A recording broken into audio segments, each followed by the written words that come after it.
Difficile de ne pas connaître son nom car Belzébuth bénéficie d'une réputation à la hauteur de celle de son homologue, Satan. Prince des démons et second dieu dans la hiérarchie des enfers. Il est même dit qu'il détrônera Satan un jour. Ouvrons ensemble l'un des livres religieux les plus connus, afin de découvrir ce démon biblique surnommé le Seigneur des immondices.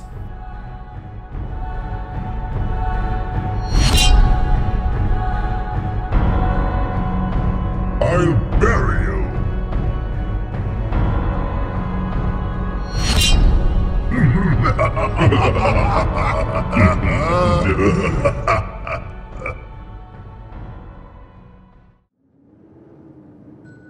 Signification de son nom.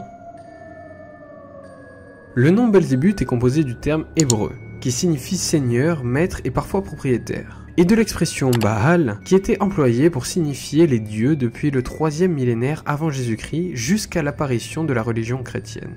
Quant au terme Zébul, lui signifie le premier prince. Belzébuth serait donc pour ses adorateurs le maître des princes et pour ses détracteurs le maître des immondices.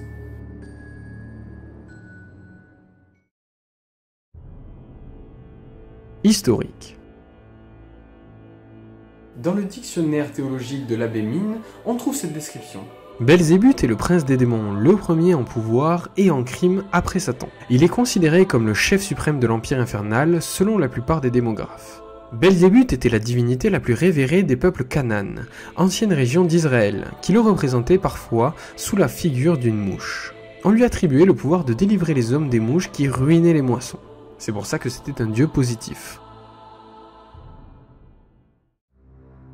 Citation biblique. Death awaits. Le nom Belzébuth apparaît à plusieurs endroits dans le Nouveau Testament. Un glissement sémantique s'est effectué entre les écrits vétérotestamentaires et les évangiles. De divinité païenne, Belzébuth est aujourd'hui considéré comme un démon.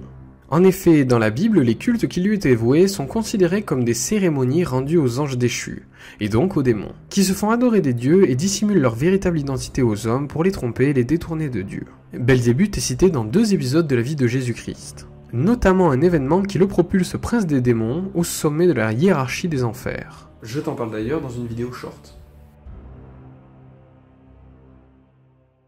Description physique. Le monarque des enfers est doté d'une taille prodigieuse, régulièrement représenté assis sur un trône immense. Il avait un visage bouffi aux yeux ardents, les sourcils levés et 2 cornes de bouc. Sur son front se tenait un bandeau de feu ardent. Il avait une posture de roi tyran, avec la poitrine gonflée, possédant 2 grandes ailes de chauve-souris dans le dos et une queue de lion. Le corps recouvert de longs poils noirs. Culture populaire. Enfin, presque. Si je ne parle pas de l'influence qu'a eu Belzébuth dans la culture populaire, c'est parce que je te le réserve pour une autre vidéo. Car l'archange Belzébuth est régulièrement associé à un autre personnage.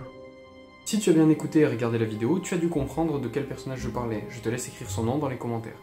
Petit indice, il est le chef et l'opposé en tout point d'un être vénéré d'une autre religion importante. Si tu souhaites connaître plus d'histoires sur les démons, va voir la chaîne d'Equinox Studio. Une chaîne super intéressante qui vous fera découvrir tout un tas d'histoires sur les démons et sur les anges.